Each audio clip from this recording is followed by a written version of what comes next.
যে যারা এই গণভবন চুরির সাথে জড়িত, ৩২ নম্বর ভাঙার সাথে জড়িত, তাদের সেই রমরমা ভাব নেই। তারা আগের মতো বলতে পারছে না আমি এই কাজগুলো করেছি। তারপর এটা গর্বের বিষয় নয়, বরং যারা খুব চিহ্নিত হয়ে গেছে যে এই কাজগুলো তারা করেছে, তারা অনেকে গা ঢাকা দিয়েছেন, অনেকে নিজেদের দায় অন্যের উপর চাপাচ্ছেন, ইত্যাদি ইত্যাদি নানা রকম ঘটনা ঘটছে। এর বাইরে প্রকৃতির অভিশাপ শুরু হয়ে গেছে। অনেকের ব্যক্তিগত জীবন, তার শারীরিক মানসিক যে ভারসাম্যতা, অর্থনৈতিক জীবন তছনছ হয়ে গেছে। অনেকে জীবন মৃত্যুর সন্ধিক্ষণে আছেন, অনেকের জীবন নিয়ে টানাটানি শুরু হয়ে গেছে, অনেকের ঘর ভেঙে গেছে, অনেকে ক্ষমতাচ্যুত হয়েছেন, আর অনেকে ক্ষমতায় থাকার পরেও সারাক্ষণ মৃত্যু ভয়ে থর থর থর থর করে কাঁপছেন। আসসালামু আলাইকুম রহমতুল্লাহি ওয়াবারাকাতুহু। সম্মানিত দর্শক, বাংলাদেশের ইতিহাস শুধু নয়, পাক ভারত উপমহাদেশের ইতিহাসে এই প্রথম কোনো প্রধানমন্ত্রীর সরকারি বাসভবন আক্রমণ করে সেই ভবন শুধুমাত্র লুটপাট করা হয়নি, তছনছ করা হয়েছে। এবং সেই ভবনকে তুচ্ছ এবং তাচ্ছিল্য করা, মানে প্রধানমন্ত্রীর বাসভবনকে তুচ্ছ এবং তাচ্ছিল্য করার মাধ্যমে প্রধানমন্ত্রীর পদটিকে এতটা খেলনা বানিয়ে দেওয়া হয়েছে। বিশেষত প্রধানমন্ত্রীর পদে যখন একজন বয়স্কা নারী তিনি দায়িত্ব পালন করেন, তো সেই বয়স্ক নারীর অন্তর্বাস, অর্থাৎ তার যে ব্লাউজ, পেটিকোট, পেন্টি যা কিছু রয়েছে, এই জিনিসগুলো নিয়ে যখন লুটপাটকারীরা একজন বয়স্ক মহিলা, যার বয়স প্রায় ৭৮ বছর বা ৮০ বছর, তার এই সামগ্রী নিয়ে যখন সেই উন্মত্ততায় সেগুলো প্রদর্শিত হয় এবং সেগুলো নিয়ে যখন মানুষ এক ধরনের আনন্দ এবং উচ্ছ্বাস প্রকাশ করে এবং অন্য মানুষ সেগুলো দেখতে বাধ্য হয়, এটা একটা ইতিহাসের ধারাপতন। ভালো মন্দ, কতটা খারাপ কতটা জঘন্য, সেটা সম্ভবত ওই সময় যখন প্রদর্শিত হয়েছিল বলার সময় ছিল না, কিন্তু এখন ধীরে ধীরে সেটা প্রকাশিত হতে যাচ্ছে। বঙ্গভবনের এবং গণভবনের যা কিছু সম্পদ, অর্থাৎ সরকার প্রধান এবং রাষ্ট্রপ্রধানের যা কিছু সম্পদ, সব কিছুই রাষ্ট্রের। হাতে গোনা তাদের ব্যবহার্য কিছু সামগ্রী থাকতে পারে, কিন্তু ওখানে যত ফার্নিচার, যত ল্যাপটপ, যত কিছু রয়েছে সবই রাষ্ট্রীয় সম্পদ। তো যেভাবে এই রাষ্ট্রীয় সম্পদগুলো, গণভবনের রাষ্ট্রীয় সম্পদগুলো লুণ্ঠন হয়েছে, ঠিক এইরকমভাবে মধ্যযুগে কোনো রাজপ্রাসাদ কোনো সৈন্যবাহিনীর দ্বারা এভাবে লুণ্ঠিত হয়েছে, চেঙ্গিস খান, হালাকু খান কিংবা তমিলনাড়ুর সৈন্যদের দ্বারা, এরকম কোনো ঘটনা আমার জানা নেই। যখন কোনো একটা শহর দখল হতো আদিকালে, তখন সামরিক বাহিনীর সবচেয়ে চৌকস যে অংশটিকে, যেটিকে রয়্যাল গার্ড বলা হতো, আমাদের দেশে এখন যেমনভাবে এসএসএফ, সেই রয়্যাল গার্ডের কমান্ডার সে প্রথমেই রাজপ্রাসাদের দখল নিতেন তার অনুগত বাহিনীর দ্বারা, এবং যা কিছু সেখানে কালেকশন করা হতো এগুলো সবই একটা সিজার লিস্ট। আজকের আধুনিক পদ্ধতিতে আমরা যেগুলোকে সিজার লিস্ট বলি, সেইভাবে সিজার লিস্ট করা হতো। এগুলোর মধ্যে বই, পুস্তক, দলিল, দস্তাবেজ, ব্যবহার্য সামগ্রী, স্বর্ণ মুদ্রা থেকে শুরু করে যা কিছু ছিল এগুলো সব সিজার লিস্ট করা হতো। এমনকি দাস দাসী থেকে শুরু করে ওই হেরেমে বসবাসরত যারা রমণী, তাদেরকেও এই লিস্টের অধীন আনা হতো। তারপর সেগুলো কোনটা রাজা নেবেন, কোনটা সেনাপতি নেবেন, কোনটা সাধারণ সৈন্যরা নেবেন, আর কোনটা বাজারে বিক্রি করবেন, আর কোনটা যে বিজয়ী রাজা তার রাজকোষে জমা হবে, এটার একটা লিখিত বিধান ছিল। এমনকি যে আইয়ামে জাহিলিয়াত, সেই যুগেও সেটা ছিল। কিন্তু আমাদের গণভবন যেভাবে লুণ্ঠিত হয়েছে, এই লুণ্ঠনের ইতিহাস আপনি কোথাও খুঁজে পাবেন না। এমনকি ফ্রেঞ্চ রেভলিউশনের পরে, বাস্তিল দুর্গের পতনের পরেও ফ্রান্সের পার্লামেন্ট এবং রাজা লুইয়ের যে বাসভবন, আপনি দেখাতে পারবেন না যে এইভাবে গণহারে জনগণ গিয়ে সেটা লুট করেছে। কিন্তু আমাদের দেশে এই কাজগুলো করা হয়েছে বা করানো হয়েছে, বা এই কাজগুলো করতে প্রমোশনাল কাজ করা হয়েছে। এগুলো ইতিহাস। দ্বিতীয়ত হলো বাংলাদেশের যে ঐতিহাসিক ভবন ৩২ নম্বর, ইটস এ হেরিটেজ। আমাদের জন্য এটা একটা ঐতিহ্য। বঙ্গবন্ধু, শেখ হাসিনা কিংবা ৩২ নম্বরের বাড়ি is a person, is a matter, is a physics, বা ধরুন একটা বস্তু। কিন্তু এর পেছনে যে ইতিহাস আছে, সংস্কৃতি আছে, কৃষ্টি আছে, কালচার আছে, আপনি সেটাকে অস্বীকার করতে পারবেন না। তো ৩২ নম্বর যে বাড়িটি রয়েছে, সেই বাড়িটি সরকার ইচ্ছে করলে বাজেয়াপ্ত করতে পারবে।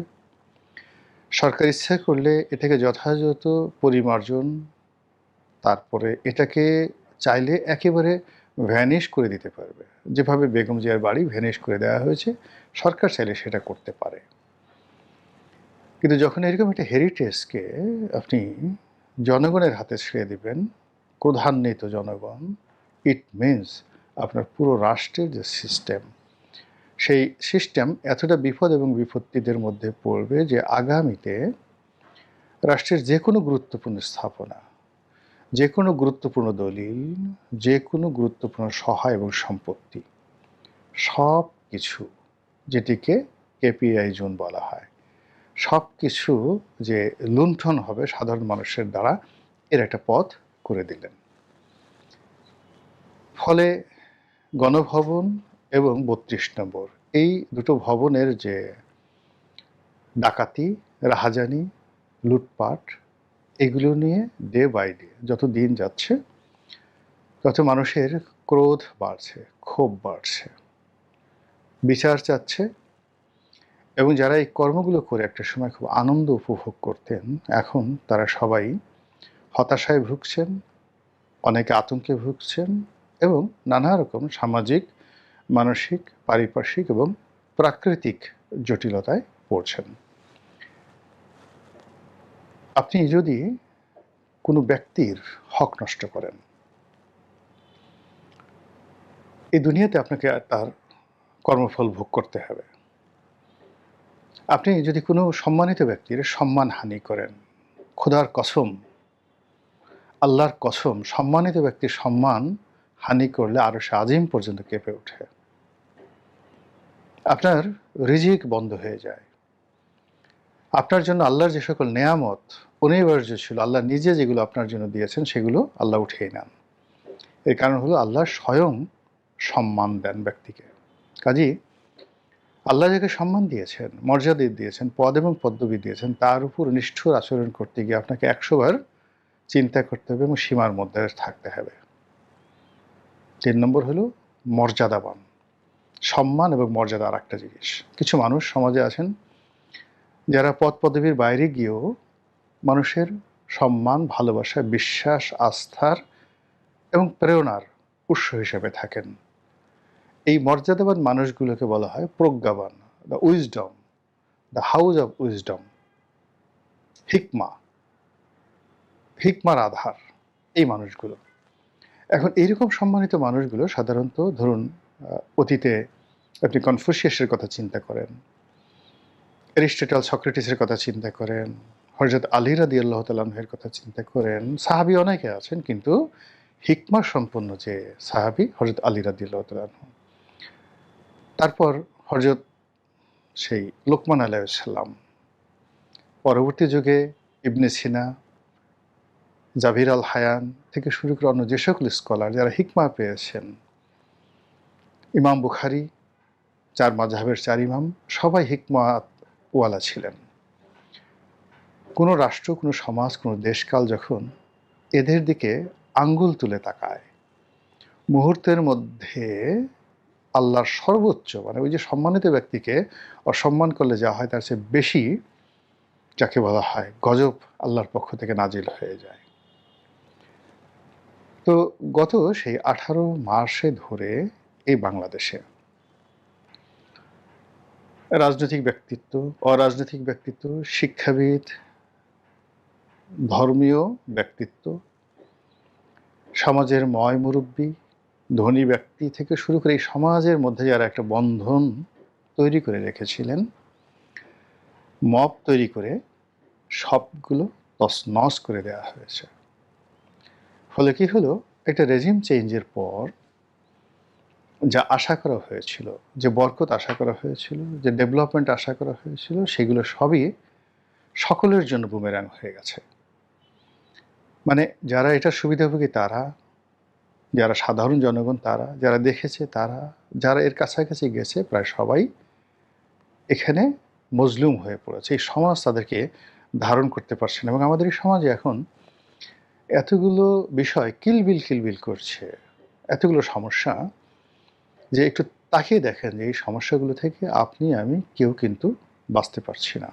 এই জন্য যখন অন্যায় হয় তখন সমস্বরে প্রতিবাদ করতে হয়, আর যখন ভালো কাজ হয় সমস্বরে সেই ভালো কাজের প্রশংসা করতে হয়।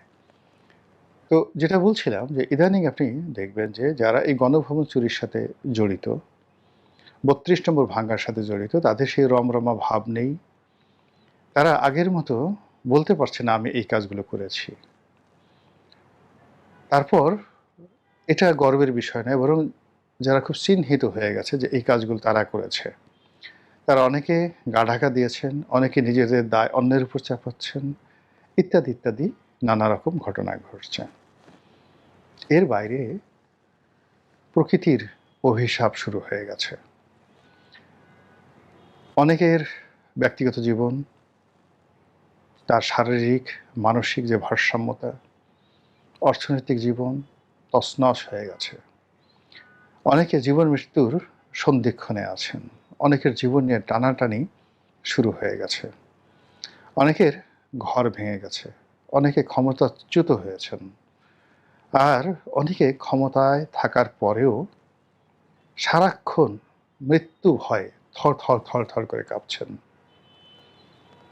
এগুলো কেন হয়? আপনি দেখুন, জিয়াউর রহমান সাহেবকে যারা মেরেছেন, এই ঘটনার সাথে যারা জড়িত, এই সমাজে আপনি কাউকে পাবেন না। সেই জিয়াউর রহমানের খুনিদের কোনো ব্যক্তিকে, আত্মীয় স্বজনকে আপনি এই সমাজে পাবেন না। তারা গা ঢাকা দিয়ে আছে। আর যারা এই ঘটনার সাথে জড়িত ছিলেন তারা মানে জিয়াউর রহমান সাহেব যেভাবে মরেছে তার চেয়ে অপমৃত্যু তাদেরকে তাড়া করেছে। একই অবস্থা বঙ্গবন্ধুর হত্যাকাণ্ডের সঙ্গে যারা জড়িত ছিল, একটা সিঙ্গেল লোক জীবনে সুস্থভাবে বাঁচতেও পারেনি, সুস্থভাবে স্বাভাবিকভাবে মরতে পারেনি। 1971 সনে যারা মানবতা বিরোধী অপরাধ করেছে, একটা সিঙ্গেল লোক বাঁচতে পারেনি। ইভেন 24-এর গণ অভ্যুত্থানের সময় যারা স্নাইপার রাইফেল চালিয়েছে, যারা নির্বিচারে নিরপরাধ মানুষকে হত্যা করেছে, প্রত্যেকটা মানুষের জীবনে দুনিয়া এবং আখেরাতের, আসমানের বালা, জমিনের বালা এবং মুসিবত একসঙ্গে তাদেরকে ঘেরাও করে আছে। একটু জেলখানার দিকে তাকিয়ে দেখেন তো, যারা জেলে আছেন, এই বাংলায় আপনার কি কখনো কল্পনা করতে পারতেন যে এই মানুষগুলো জেলে যাবে? যাদের কোমরে হাতে পায়ে ডান্ডাবেড়ি পরানো হচ্ছে, যাদেরকে যাকে বলা হয় টেনে হিসড়ে বিচারালয়ে আনা হচ্ছে, আজ থেকে 1 বছর 1.5 বছর আগে, মানে শেখ হাসিনার জমানায় এগুলো কল্পনা করা যেত? যে পরিমাণ মানুষ এখন কারাবন্দী আছেন, বিচারের আওতায় আছেন, তার চেয়ে অন্তত 100 গুণ মানুষ ক্ষমতাধরদের মধ্যে এবং ক্ষমতা যারা হারিয়েছেন তাদের মধ্যে, অর্থাৎ ডক্টর মোহাম্মদ ইউনূস এবং শেখ হাসিনা, তাদের মধ্যে। এর চাইতে বহু সংখ্যক মানুষ কখন পরোয়ানা চলে আসবে, কখন জেলে যেতে হবে, এই ভয়ে, কখন আমার যে কনস্পিরেসি, আমার যে চক্রান্ত, দেশবিরোধী চক্রান্ত, আমার যে মানবতা বিরোধী চক্রান্ত, সেগুলো কখনো প্রকাশ হয়ে যাবে এই ভয়ে তছনছ হয়ে গেছে। একইভাবে ধরুন, আগে যদি যাই, নবাব সিরাজউদ্দৌলাকে যারা হত্যা করেছে,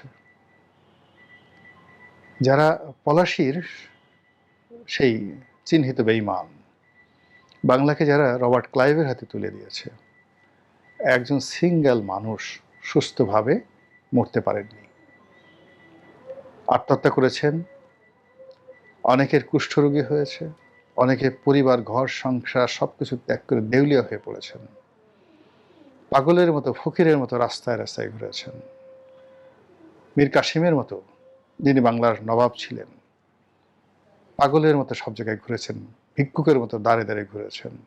এই হলো অপকর্মের ফল। ফলে আমাদের রাষ্ট্রীয় সম্পত্তি যারা ধ্বংস করেছেন, আলটিমেটলি তারা সবাই এই যে রোষানল, প্রকৃতির রোষানল, মানুষের রোষানল, জমিনের রোষানল, আসমানের রোষানল, সব রোষানলের মধ্যে এই মুহূর্তে পড়েছেন। আল্লাহ অনাগত দিনে আমাদেরকে এই ধরনের বিপদ এবং বিপত্তি থেকে রক্ষা করুন, হেফাজত করুন এবং দয়া করুন। আসসালামু আলাইকুম রহমতুল্লাহি ওয়া বারাকাতুহু।